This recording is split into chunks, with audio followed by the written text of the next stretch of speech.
Okay. The first talk in this last session will be non-malleable digital lockers and robust fuzzy extractors in a plane model by Daniel Apen, Claude Cachet, Benjamin Fuller, Peter Hall, and Feng Hao Luo. And Peter will give the talk. All right. Hello. Thank you all. Thank you for coming to the last session. Let's jump right into it. But before we can talk about digital lockers and fuzzy extractors, I first want to talk about the random oracle model a brief bit. So as far you are all probably somewhat aware, a random oracle is a beloved model used by all sorts of proofs and constructions all around. The problem, though, is that it is uninstantiable in general. They're uninstantiability results. The most common way around this is to just replace the random oracle with a heuristic hash function, but we want provable security, perhaps. And so the idea kind of motivating this talk is really that if we isolate certain properties of the random oracle that we need for our application, then we may be able to kind of get provable security by focusing on only realizing these. And in particular, in this work, we're going to focus on realizing oracle hashing and non-malleability. So first of all, oracle hashing, also known as point function obfuscation, is essentially obfuscating the point function you see on here. It is initialized with some value val, and then on use with some value val prime should output 1, and if and only if those are equal. Obfuscation should hide everything about this function except for its input-output behavior. And in this work, we're specifically considering VBB obfuscation. So essentially the simulator-based definition here where the simulator will perform almost as well with only oracle access to the point function. Now, point function obfuscation has been known for a long, long time, but we want an additional property here. And that is to kind of protect against the following attack. In particular, an adversary might be given an obfuscation of some point val and might be able to kind of obliviously tamper it to an obfuscation of some function of val. Preventing this is called non-malleability. However, while defining kind of preventing and related can make a lot of sense with some sort of trusted setup, it can be less clear to define in the plain model. And so I'll get back to this later, but put a pin in that for now. Additionally, while 1-bit output is all fine and good, we might want some sort of multi-bit output notion. So instead of outputting a 1 or a 0, we either output the full key or no information on it. This is called a digital locker or non-malleable point obfuscation with multi-bit output. Digital lockers are very useful in their own right. In this work, we're going to consider one application of digital lockers, and that is fuzzy extractors. Fuzzy extractors are a tuple of algorithms here, gen and rep. Gen takes in some sort of noisy secret and outputs some random value and a public helper string. And then later on, if you want to reproduce that random value, you can use the public helper string along with another reading. In particular, this reading can be noisy as long as it's within a certain distance from the original enrollment. This is useful in, for example, biometrics, which is why we have irises here. Additionally, fairly straightforwardly, we don't want anything that's far from the original enrollment to output any information on kind of this random value R. Robustness is an additional guarantee which essentially says that it should be hard for an adversary to take pub and output some pub prime such that pub prime now reproduces to a new value R prime. And this, it's considered a break to robustness if it's on kind of the exact same distribution or if it's on maybe a related one. And so we want to prevent this as well. As you can see, there might be some connections to non-malleability, but we will get back to that in a moment. For now, I want to mention that robust fuzzy extractors have been studied for quite a long while. There's a large body of work on them. And while really good constructions are known in the random oracle and the common reference string model, there's been a long-standing barrier for plane model constructions. Namely, none existing ones in the literature can handle input sources with entropy less than half their length. So lower entropy is very hard for these fuzzy extractors. In this work, we overcome this with actually two separate constructions that achieve this property. So the plan for this, oh, it's an old version. The plan for this construction here, I just want to skip to the end, is essentially we will be constructing these non-malleable point obfuscations. In particular, we'll define a new object with associated data. We'll show their composability in order to form a whole non-malleable digital locker. And then we'll use that alongside a syndrome secure sketch to build our better robust fuzzy extractors. So of course, to start this off, let's go into non-malleable digital lockers. Before we get to that, as I mentioned, we're going to construct these digital lockers from point obfuscations. So it's helpful to talk about them for a little bit first. Non-malleable point obfuscation in the plane model was first studied by Komargatsky and Yogev in 2018. And there they presented this definition of non-malleability, which is a little non-standard. Essentially, given an obfuscation of some point X, the challenge or the goal of the adversary is to output some obfuscation of f of X alongside outputting the specific tampering function that they are tampering to. In particular, we will parameterize this by having our function be from some function family. In this work and all prior works, this function family has been low-degree polynomials. Now, this is a huge limitation here, but as we see that in the plane model, not having this leads to some kind of easy attacks. Namely, an adversary who doesn't have to output the tampering function could easily just take a new random string and try to pass it off as an obfuscation of kind of a related one. And in fact, this is related by some linear function to the original point. It's just that the adversary doesn't know it. However, in the plane model, if they don't have to prove that they do know it somehow, then there's not much we can do against an attack like this. And so we use this version where they output the tampering function, but as we'll see later, they can get around this in some ways. We can get around this in our design. Here we go. To get to multibit output, a common method is to kind of use this real or random composition of point obfuscations to digital lockers. Namely, for each kind of bit of our output key, we're going to either obfuscate the real value val if the key bit is 1 and some random junk r otherwise. Now, of course, given that when they try and reconstruct with val prime equals val, they'll get 1 on all of the obfuscation of vals and 0 on all the obfuscation of r's. And so in fact, our digital locker will let us reconstruct the key bit by bit, essentially. However, this requires two important things. First, we need some sort of composability for our point function obfuscations. This isn't trivial and in fact is not true in many constructions. We additionally need some way to protect the key from any tampering. Previous work by myself and a co-author required a CRS to achieve key non-malleability. And so really one of the motivations for the way we approach this problem this time was to see how we could remove the CRS to kind of pull the digital lockers into the plane model. And so to that, we define this new primitive here called non-malleable point obfuscation with associated data. The key thing about this construction, or I mean this definition, is that not only do we have kind of this obfuscation that we call lock point and unlock point, not only do we have kind of an obfuscation of our point function, but we also include this associated data. Now, this associated data is completely public. It's known to all users. But what we're going to want is we're going to want some sort of tamper-proof quality on it as well. And so, we take in some underlying point function val and some associated data, which is just a row bit long string.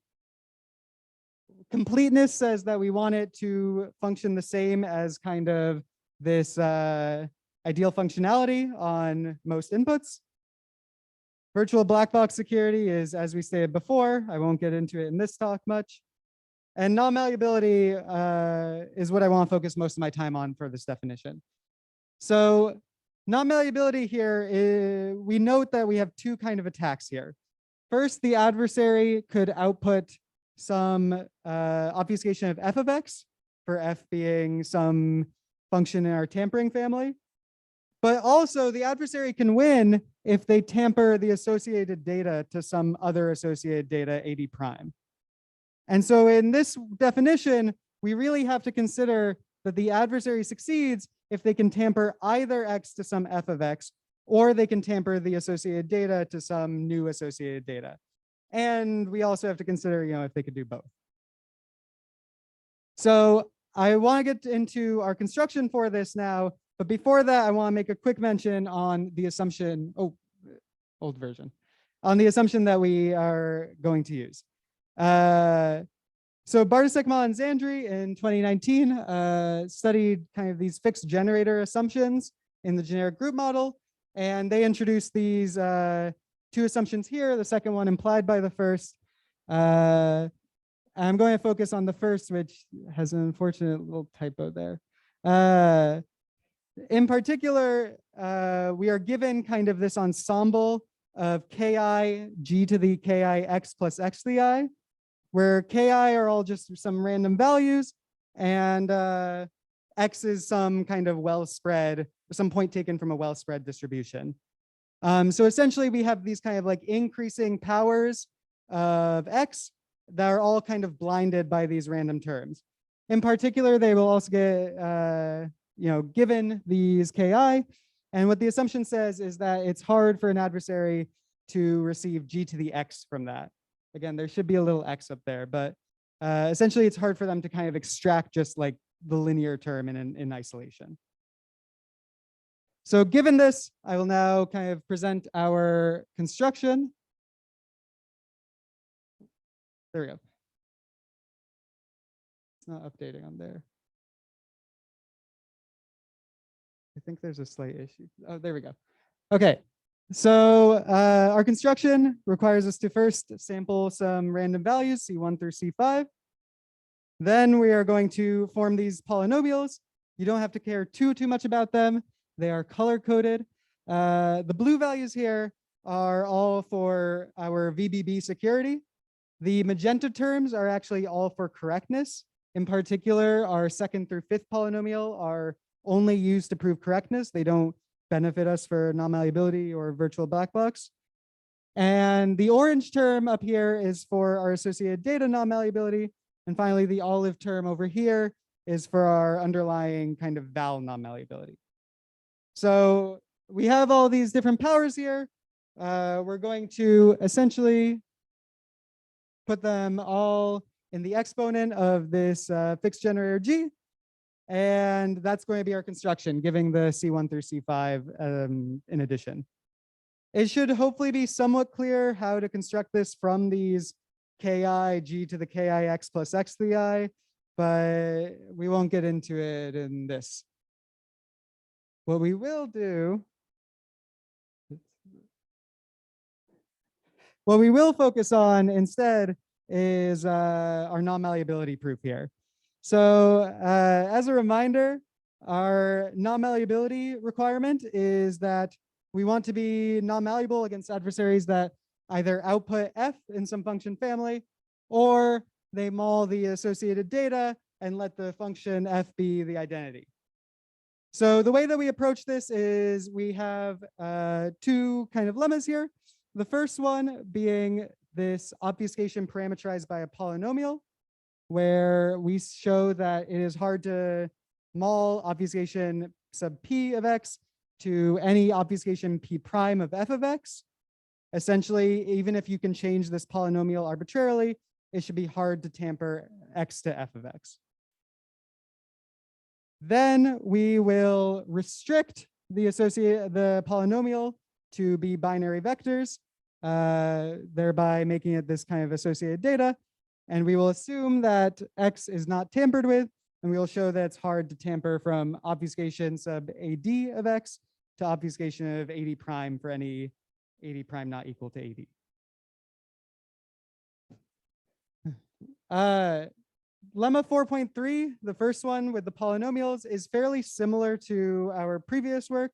It's a little more technical, but the kind of key idea here is that we'll show that any obfuscation of f of x is either going to let you recover g to the x, or it's going to let you let the adversary find something outside of the span of the elements it's given. Essentially, in our reduction, it's hard for them to find that. Lemma 4.5, on the other hand, ensures that any mulling of associated data are hard to reach. For that, I want to touch a little bit on because it's a little more new and interesting. So as a reminder, in our reduction, our adversary will be given an obfuscation of x, and it'll mull to an obfuscation of x with a new AD prime. In particular, this new associated data will have to differ from the original by at least 1 bit. And here we look at if it changes from a 0 to a 1, then in order for the adversary to not allow us to kind of reconstruct g to the x, they will have to essentially found and input this ki term that they were never even given into this kind of linear C1 prime term. And a sort of kind of inverse is true if they're changing a 1 to a 0, in which case they must have kind of extracted a ki from the original C1 and taken it out for the C1 prime. And so we argue that in either case, the probability that they are able to do this is very small. And so the reduction goes through.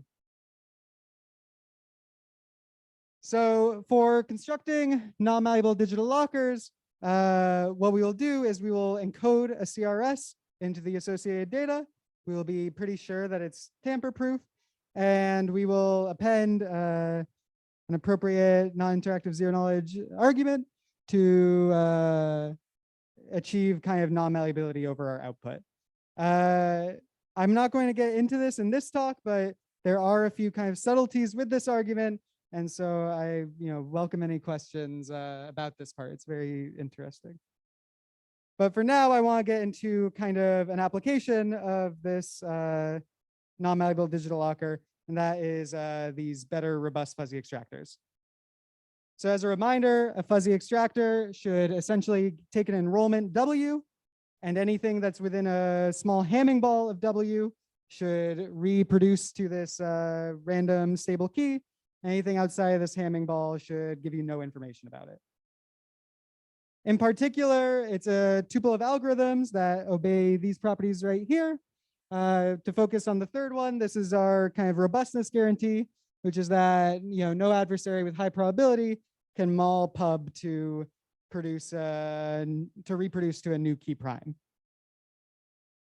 A secure sketch is a very related object. Essentially, instead of in the fuzzy extractor reproducing to this kind of stored key, now we're trying to get back to kind of our original enrollment.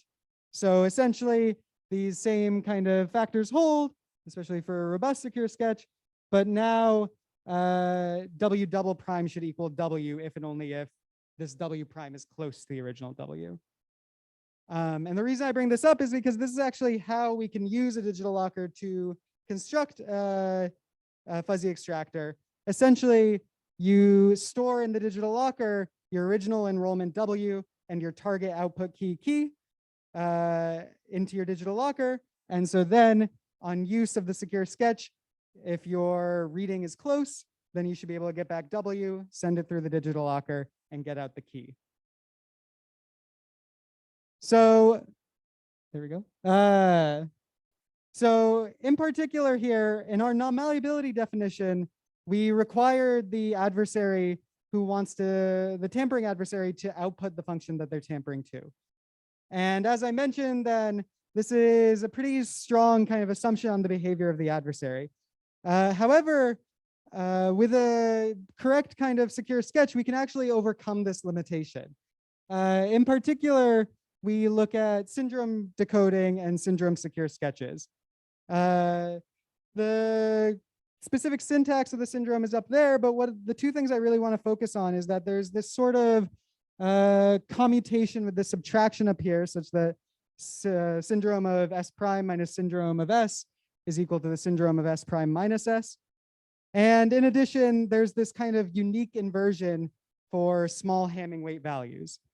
And what these two together are really going to give us is essentially that any adversary who tries to tamper with the digital locker, we can figure out what they tried to tamper it to by finding the small shift in our secure sketch that they tried to tamper that to. In particular, we can kind of extract the difference in the original secure sketch and the one that they tampered to in order to find the difference between these, which will let us kind of extract out what this tampering function is. And so therefore, we can get robustness from the non-malleable guarantee.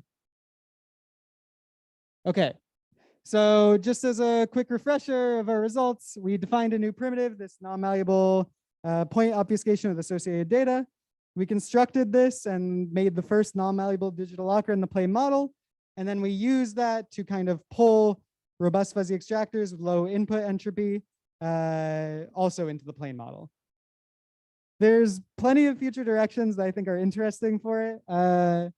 Non-malleable obfuscation. So VBB obfuscation is impossible in general for general circuits, but it might be interesting to look into non-malleable obfuscation for other kind of evasive functions. We also want to achieve more broad notions of composability. In this work, we only achieve same point composability for our point obfuscations. Generalizing this would actually help in the next property, which might be constructing reusable fuzzy extractors or other such applications, hopefully all at once. Finally, I personally believe that there are other interesting applications of non-malleable point obfuscations with associated data, especially in kind of this CRS encoding method. I think it's very interesting. And with that, I am done. So thank you for your time.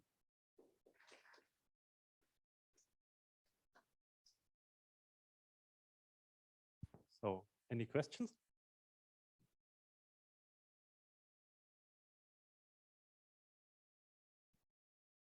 What is the function of the set of tampering functions that you consider? Yeah, so the set of tampering functions is just low degree polynomials. In fact, the degree of them is dependent on the assumption, depending on how many kind of this ensemble they get. But in our application, for example, it doesn't matter because they're going to be linear.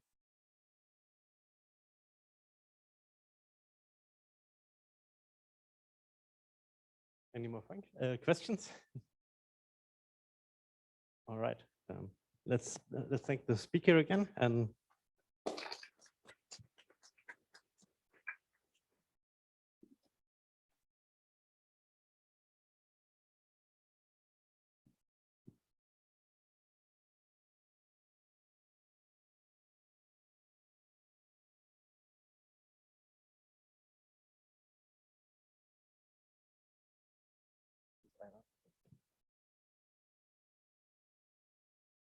yes.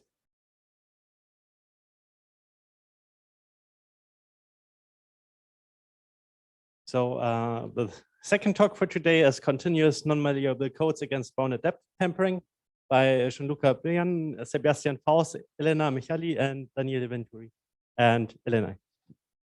Thank you for the nice introduction, and thank you all for being here. So let's start, and let's start by seeing what is a non-malleable code. So a non-malleable code is a coding scheme, which means that it's a couple of algorithms, encode and decode, that are public and keyless. For non-malleability, we require two properties. The first one, of course, is correctness. And here we require that for every message, when we encode it into a code word C, and then we decode C, we should get the original message. The second property is called F non-malleability, and it has as a parameter this family of functions F that Peter already nicely defined. So when we require F non-malleability, we require that whenever an attacker is allowed to specify a tampering function within this family F, and then can observe the tampered message corresponding to the evaluation of this function over a code word C, then This tampered message should be either equal to the original one or independent of it, or tampering should be detected, meaning that the decoding algorithm should return a special symbol. Of course, as you can see, F nonmalleability gets a stronger property when the family gets larger. So we would like to get F nonmalleable codes for families that are as large as possible. Unfortunately, some limitations were proven already, and in particular, we can never get nonmalleability against families that include every probabilistic polynomial time functions. So it's interesting to understand for which families we can get nonmalleability and under which assumptions. A natural generalization of nonmalleable codes is that of continuous nonmalleable codes. In this case, the attacker is actually allowed to specify a polynomial amount of tampering functions and, of course, observe the corresponding messages. To give a bit more details, we assume the attacker to be adaptive. So the attacker can actually select every tampering function based on the outcome of former tampering attempts. And we additionally restrict the experiment to perform some form of self-destruction mechanism. In particular, we assume that as soon as decoding is detected, tampering is detected once, then all the following tampering attempts will be answered with bot independently on the actual outcome of the tampering attempt. When talking about continuous nonmalleability, we can consider two flavors. So the first one is that of non-persistent tampering. And in this case, each tampering function is always applied to the original code word. And the second is that of persistent tampering. And in this case, each tampering function is actually always applied to the latest version of the code word. So when talking about the former definition of nonmalleability, let's say the classic one, we will usually use the term one-time nonmalleable that represents the fact that the attacker only selects one tampering function. And in general, it can be proven that one-time nonmalleability is strictly weaker than continuous nonmalleability. This is even more evident when one looks at the state of the art of F nonmalleable codes. So to discuss it, it makes sense to divide all the possible tampering families into two subclasses. The first one is that of granular tampering, and the second one is that of global tampering. For granular tampering, we refer to all the families where the code word is split into predefined blocks, and each of these blocks is tampered individually. For global tampering, we just don't put this restriction. So we consider all the families that are not granular. For granular tampering, we have a large variety of one-time nonmalleable codes, and through time, many of them were extended to the continuous setting. For global tampering, again, we have a very large variety of constructions, and also for very large and general families, such as local AC0 and bounded depth functions. On the other hand, not many of them were actually extended. So what we do in our work is to investigate the possibility of continuous nonmalleability for those missing functions, for those missing families. In particular, our first result is an impossibility result in the non-persistent setting that concerns a very large amount of global tampering families. And in particular, it includes AC0, local functions, even with minimum locality 1, and bounded depth functions. The next result is then in the persistent model. In this case, we provide the first construction of a decision tree nonmalleable code. Why decision trees? Because decision trees actually generalize local functions. So this provides a larger family. And as for the assumption, here we have to introduce computational assumptions. In particular, we require the existence of one-way functions. We provide another construction always in the persistent setting, and this time for bounded depth tampering. In this proof, we need to use the CRS model, and the building blocks are time lock puzzles and simulation extractable succinct zero-knowledge proofs. So during this talk, we will actually focus on the decision tree construction, but of course, details on anything else are available on the paper that is already on ePrint, and of course, you can ask me anytime. So let's start. Let's go a bit more into detail, and a good way is to see the formal definition of nonmalleable codes. So the experiment for F nonmalleability is defined through an interaction of an adversary and a challenger. The adversary specifies a couple of messages, and the challenger encodes one of them by keeping both his choice and the code word secret. The adversary then specifies a tampering function within the family, and the challenger will then evaluate it on the code word, recover the tampered message, and then return a special symbol same whenever the tampered message equals either M0 or M1. And this is something that we have to assume, otherwise the experiment would be trivial. And otherwise, it just returns the tampered message. At the end of the experiment, the adversary will use this information to try to guess the choice of the challenger. And we say that non-malleability happens whenever the probability that this guess is correct is actually upper bounded by half plus something that is negligible. For continuous persistent non-malleability, we don't need so many details. So all that you need to know, again, is that the adversary specifies now a polynomial amount of tampering functions, and this selection is adaptive. Also that since we are in the persistent setting, each tampering function is applied to the latest version of the code word, and we assume this self-destruction mechanism. So as soon as the adversary is detected, as soon as tampering is detected once, then all the following tampering attempts will be answered with both. Actually, there are many intermediate notions between one-time and continuous non-malleability. In this work, we consider some of them, and all that, and those notions are like all one-time, but still they are stronger than the classic one-time definition. So let's start seeing them, and to understand them, I will just leave for reference the experiment for classic one-time non-malleability. So the first stronger variant is that of F non-malleability with respect to code word. In this case, the main modification is that the adversary only gets same when the tampered code word equals the original one. So not in general when the tampered message equals the original message. In this sense, this provides a stronger guarantee because the adversary is less likely to get same, which means that it's more likely to get the tampered message, which provides more information than just a symbol. The next stronger variant is that of super non-malleability.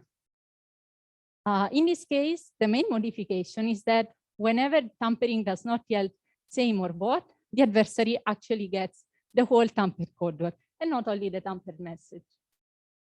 The last stronger variant is that of G leakage resilient F non-malleability. In this case, the adversary is also allowed to specify a leakage function within a family and observe the evaluation of this leakage function over the code word. Then the tampering function can be selected accordingly. The reason why we consider all these intermediate notions is this prior result from Jafar-Golin weeks that prove that whenever a one-time non-malleable code satisfies at the same time super with respect to code word and G leakage resilient for a large enough family G, then this one-time non-malleable code is already continuous persistent. So before we look into the actual techniques, we said that we were going to talk about the decision tree construction, so it makes sense to understand what decision trees are. And the best way is to start from local functions. So we said that a function is D-local whenever each output bit depends on at most the input bits. And this selection is actually done like only depends on the description of the function and is therefore independent of the input bits that are read. When we move to D decision trees, again, we have that each output bit somehow depends on at most the input bits. But in this case, the selection happens adaptively based on the input bits that are read. In particular, we can see this process as a binary tree that has depth D and therefore 2 to the D leaves. And why? Because we choose the second bit based on the first, the third is based on the second and the first, and so on. So now it should be more clear why decision trees generalize local functions, and in particular, they are an intermediate class between D local and 2 to the D local.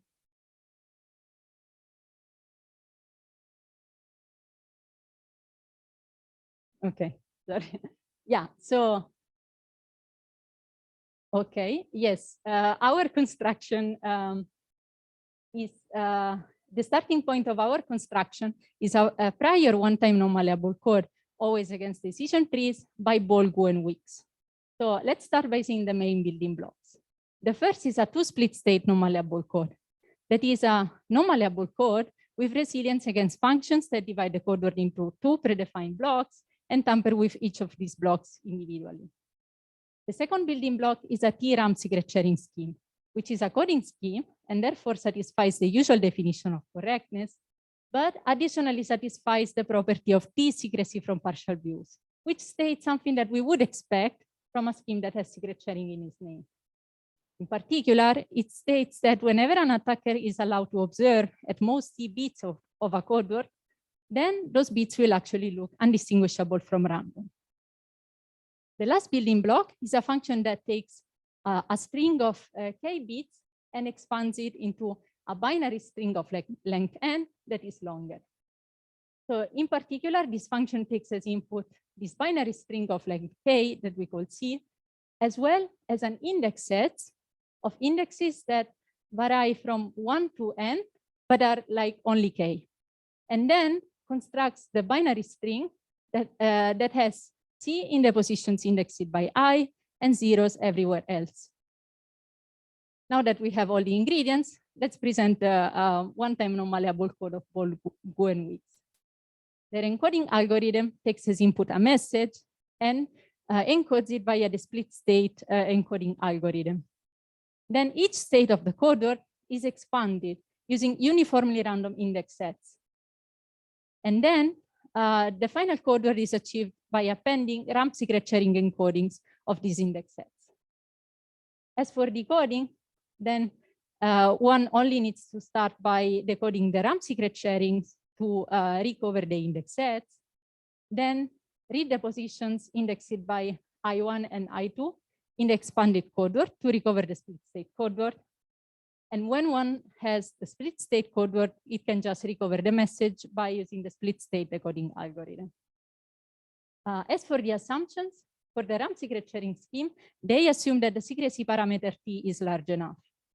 And as for the split state non-malleable code, they assume L-bounded leakage resilience on each block, and against this parameter should be large enough.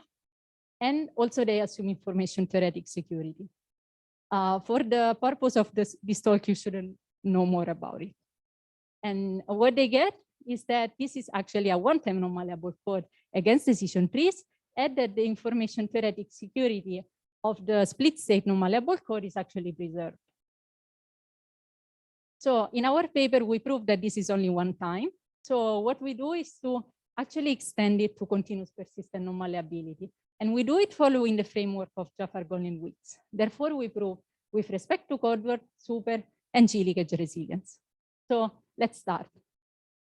Let's start by adding non-malleability with respect to code word. That means that we want to prove that whenever the tamper code word differs from the original one, then the underlying tamper message is independent of the original message. To do it, we consider the additional building block of a strongly unforgeable one-time signature scheme. That is a signature scheme where we extend the notion of forgery to include all the couple's message signature that differ from the given one. So we modify the encoding by first sampling 2 pairs of keys for the signature scheme. We encode the verification keys together with the message via the split state non-malleable code, and we append to the code word signatures of the 2 halves of the original code word. As for decoding, it's enough to require that decoding fails whenever verification fails. So to have an intuition on why this is now non-malleable with respect to code word, you should observe that whenever the final code word changes, then a forgery for the underlying signature scheme happens. But if a forgery happens, this means that either verification fails, and in this case, decoding returns both, or the underlying verification keys changed as well. But if the verification keys change, then since they are encoded together with the message with a split state non-malleable code, then the message has changed as well. And in particular, it has become independent due to non-malleability. So now let's add super non-malleability. So what we want to get here is that whenever tampering does not yield same or both, then the attacker actually gets the tampered code word and not only the tampered message. To do it, we consider a modified decoding algorithm. And the only modification that we require here is that decoding returns both whenever in the expanded code word, in the positions that should contain zeros, there is someone appearing. As for the assumptions, we make additional assumptions on the underlying two split state non-malleable code. And the first one is super non-malleability. Here, the intuition is that to reconstruct the tampered code word, we actually need the split state tampered code word. And the second assumption is that we need additional leakage resilience. The reason here, again, is that to simulate the tampered code word, we need to leak the tampered RAM secret sharing code word, the tampered signatures, and also we have to perform some validity check. Finally, we would like to prove G leakage resilience. And to know a bit more about this family should include the function that, given an index I star, guesses whether this is the index of the first tampering function that modifies the code word. And the reason why G needs to have this function is that in their simulation, it happens that this I star is correct if and only if the reduction is performed in a correct simulation. But note that in our case, this requires computing the composition of a polynomial amount of tampering of decision trees that are global, while reducing to split state non-malleability that only provides granular guarantees. As you can imagine here, this is something very hard to do. And indeed, we don't manage to do it. We are not even sure whether this is possible. So what we do is to move to an alternative approach. So we don't check anymore whether this simulation is correct, but we use a prior observation from Ostrowski, Persiano, Venturi, and Visconti, who noticed that sometimes one doesn't need to check whether a simulation is correct. It's enough to check whether an attacker cancels its own advantage due to a bad simulation. As you can see here, we need to use the information theoretic security of the underlying to split state non-malleable code because our reduction needs to compute an advantage that involves computation over all the possible randomness. So to conclude the talk, our first contribution is an impossibility result in the non-persistent setting that involves a large amount of global tampering classes. Therefore, we move to the persistent setting, and there we provide two constructions, one for decision trees and one for bounded depth tampering. As for open problem, first, note that our decision tree construction requires computational assumption because it involves signatures. And as we said before, the bounded depth construction actually assumes a trusted setup. So it would be interesting to understand whether these assumptions can be relaxed. And finally, of course, our bounded depth construction implies resilience against constant depth tampering. But it would be interesting to have an ad hoc construction for AC0 that has improved efficiency and minimal assumptions. So this is the end of my talk. Thanks a lot for listening, and I'll be happy to take questions.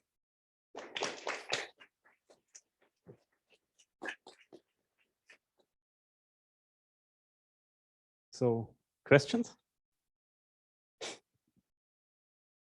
Thank you. Can you briefly comment on the impossibility result? What kind of approach you use there? Yeah, so actually this result is quite of an easy attack. So the idea is that when you have global functions and you have the non-persistent setting kind of always repristinates the old code word, okay? So the idea is that every tampering function, since we are in the continuous setting, reads like the ith tampering function reads the ith bit and returns a code word C0 if this bit is 0 and C1 if the bit is 1. So the idea is that whenever you do this attack, then you can get to know all the bits of the coder and then decode. Okay. Other questions?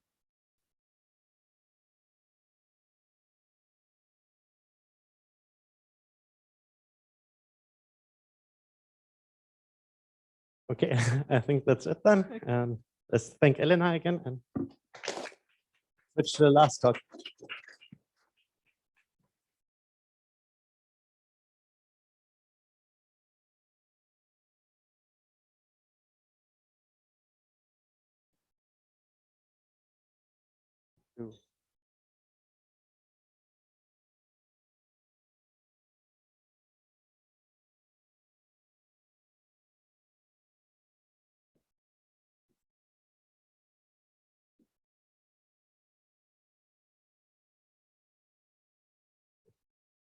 And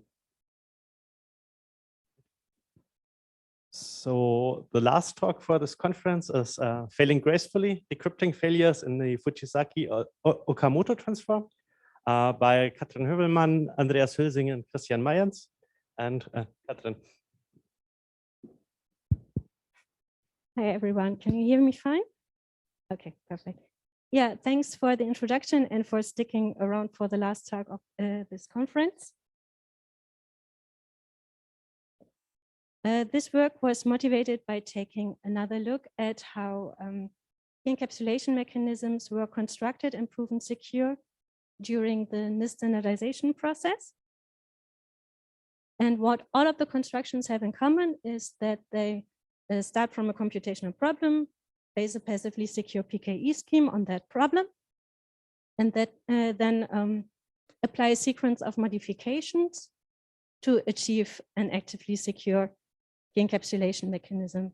And the sequence of modifications is known as the Fujisaki-Okamoto transformation.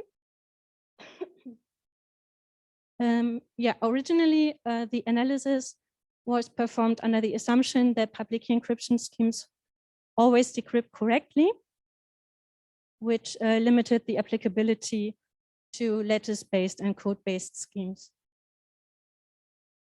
This is why the transformation was revisited in 2017, where the impact of correctness errors or decryption failures was analyzed. And the publication also considered different variants of how decapsulation could handle invalid ciphertexts. Yeah, since we are now aiming for post-quantum security, and since Fujisaki-Okamoto was proven secure in the random oracle model, there has been an ongoing body of work on proving FO secure in the quantum random oracle model. And this is where stuff gets kind of surprising. So the first observation we made that is that while the results in the random oracle model are kind of agnostic to how we deal with invalid ciphertexts, in the quantum random oracle model, no result was known for explicit rejection for quite a long time. And even when such a result became available, the bound was vastly different from the variant with implicit rejection. And the second surprising thing is that the quantum random oracle model bound contains a Grover-like search term relative to the failure probability, even though it was not apparent to us that an attacker against NCCA security, since he doesn't have the secret key, can actually perform a quantum search. So we were wondering whether these bounds might be suboptimal.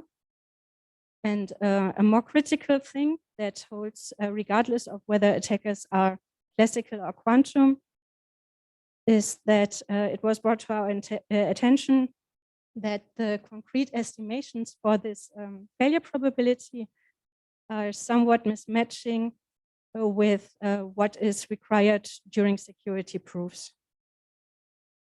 And I will elaborate on this a bit more. So intuitively, on a high level, this error probability term corresponds to the advantage in a correctness game or failure finding game, in which the attacker is presented with a full key pair, has to find a message that gets then encrypted, decrypted, and we take a look whether decryption failed. So the first thing you might observe is that this is kind of counterintuitive because it contains the secret key. And in the NCCA game, the attacker certainly does not get that. And if you look at how these delta terms are estimated by specific schemes, the estimations follow this intuition and bound the term relative to a game that does without the secret key. And this has as a consequence that you might be able to use this estimation as a heuristic bound, but not to formally verify it. Yeah, this is why we tried to tackle these issues, and our results in a nutshell are tighter bounds for the variant with explicit rejection for randomized schemes. Might quickly point out that deterministic schemes were of little interest to us because they are usually perfectly correct anyways.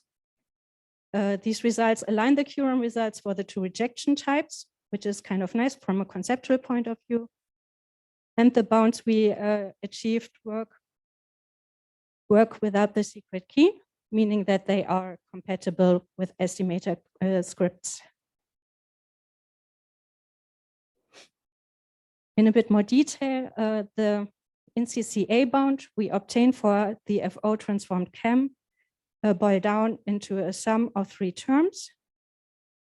The first term is just the key indistinguishability term if an attacker would not have a CCA oracle. And it boils down to a bound that is not very surprising to people who are familiar with previous FO bounds in the QRAM. So essentially, it boils down to square root of the number of queries posed by the attacker times the advantage against the underlying scheme. And the way we obtained this bound is by applying semi-classical one-way to hiding. We had to tailor it a bit, but I will talk about this later. And people who know previous results might be wondering why we did not use double-sided one-way to hiding or meta rewind measure, because they are usually assumed to be tighter than, I'm sorry, they usually are assumed to be tighter than semi-classical one-way to hiding, but the problem is that we are only considering randomized schemes, and in this scenario, one-way to hiding in these tighter versions is not applicable, and we would obtain a bound that is essentially the same or even probably worse for practical parameters. Okay, the second term is a term in terms of entropy of the PKE scheme. This is usually called PKE spreadness, and you can envision it as the entropy of the encryption algorithm. And as I already mentioned, we only know of one CCA bound against explicit FO. And if we compare our spreadness term with the one that was previously available, our bound compares quite favorably. Yeah, now we're going to the term I find most interesting, which is, sorry, I wanted to mention first that the bound we obtain also works for the version with implicit rejection due to an implication result that was presented at TCC 2019. And we would conjecture that for this case, a smaller T-spread would be possible by doing a direct proof instead of relying on the implication result. Okay, now comes the term that might be most interesting, the failure term. Essentially, we will give different variants to bound this term, but all of them are defined as the game advantage in a failure finding game without having the secret key. And if we compare to previous work, we see a Grover-like bound, as I already mentioned, and we see that a delta pops up, which is this failure finding probability when the attacker has the secret key. So a first contribution is to get rid of this secret key thingy in delta.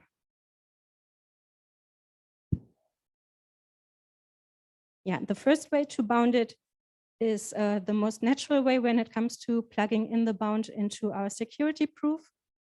There we have a failure attacker, like we saw on one of the first slides, with a CCA oracle instead of the secret key. However, the notion is performed in a somewhat contrived quantum random oracle model, and we do not bound yet against a property of the underlying PKE scheme, but rather the PKE scheme when it's being de-randomized, which is a common step in the Fujisaki-Okamoto transformation. Yeah, so this is a tight bound.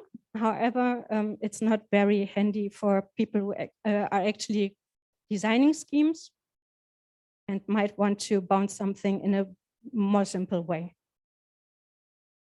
So the first idea was to get rid of the CCA oracle by doing a reduction towards a game in which the attacker only is presented with a public key, not the CCA oracle, but we're still stuck with the somewhat contrived random oracle model.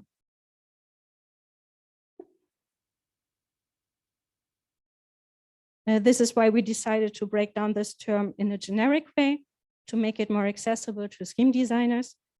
So the goal of this further breaking down is to give bounds in terms of the underlying PKE scheme, not the de-randomized version, and with no contrived random oracle model anymore. And this is when we will end up with a term that is compatible with existing delta estimator scripts. So intuitively, if you think about how you could attack such a PKE scheme, where the encryptions are directly tied to a message, because the randomness used is the hash value of the message, you could do two things. You could try to look for message randomness pairs that are particularly bad for a particular public key secret key pair. Or you could try to look for randomness that is just so large that it will always mess things up.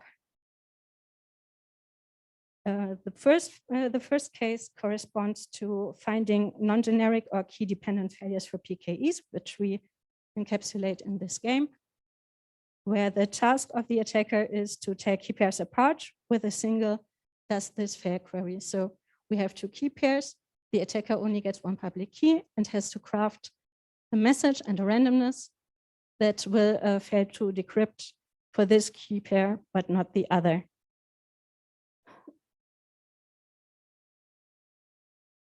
Intuitively, we assume that this probability can be related to NCPA security for lattice-based schemes, because crafting such a randomness would probably be useful to solve decision LWE. The second probability we are using here is finding generic failures, meaning searching for large randomnesses that will trigger decryption failure. And we encapsulate this in a game where the attacker gets a message and only afterwards a key pair is even generated. So the only attack venue really is to search the randomness generating hash function for large randomness. And via a new analysis in the QROM that analyzes how easy it is to find large value bounds, we achieved the following bounds. So the generic failure term is a sum of delta tilde, where delta tilde can be where you can plug in computed delta estimations for delta tilde, plus an additional term, which is also relative to delta tilde. And if you already know that your failure tail envelope has a Gaussian tail bound, you can plug in for T delta tilde, the sub-logarithmic bound you see in the second line. And otherwise, we give an alternative bound, which has a loss of the number of random oracle queries and is in terms of the decryption failure rate variance, which pessimistically you can upper bound by delta tilde as well. But we believe that for lattice-based schemes, this bound might be way better. Yeah, before wrapping up, I will just quickly sketch the proof technique that we were using.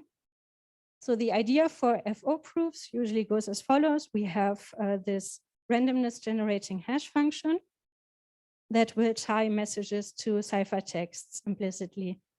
And while we are doing a simulation of the CCA oracle, we can make use of the fact that we are able to bookkeep hash-rand queries that were posed by the attacker that will allow us to find pre-images for ciphertexts on which the CCA oracle is queried. So we keep everything consistent by extracting a pre-image intuitively. And the QROM idea now is to translate this technique to the quantum random oracle model.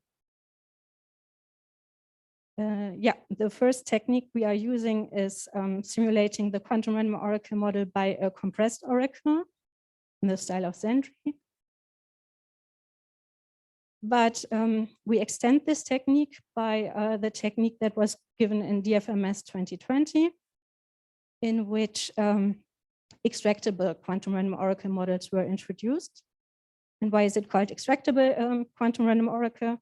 Because in our reduction, we do not only obtain access to the quantum random oracle, but also to an extraction interface that is defined relative to a function f that maps oracle input-output space to a target space T. And whenever the extraction interface is queried on a target value T, it will perform a dedicated measurement, which has the consequence that the oracle database collapses in such a way that for one of the input values, there are no possible output values contained in the database superposition anymore that would not be mapped to T under F. And afterwards, we return the input value for which this happened. Why is this useful?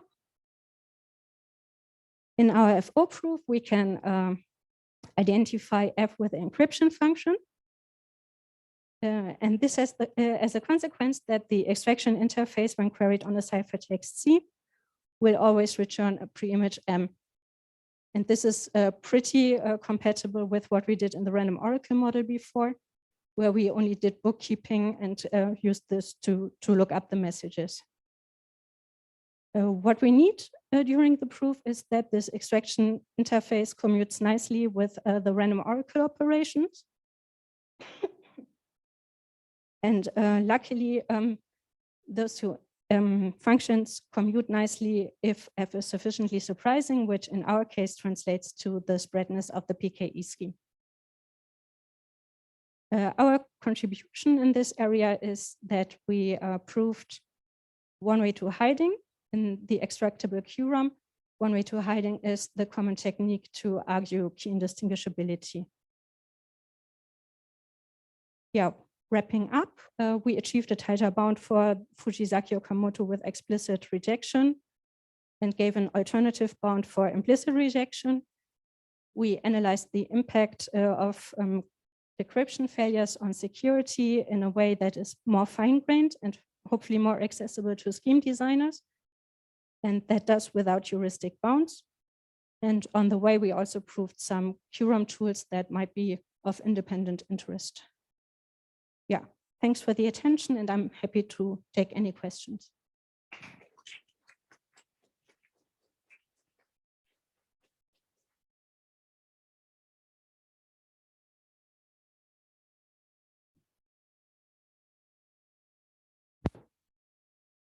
Any questions?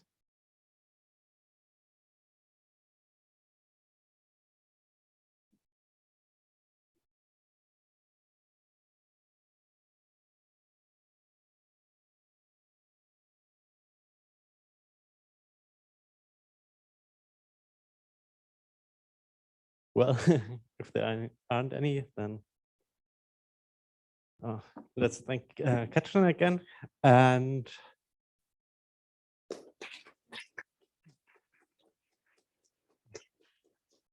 and I should remind everyone that the closing ceremony is now in the other hall.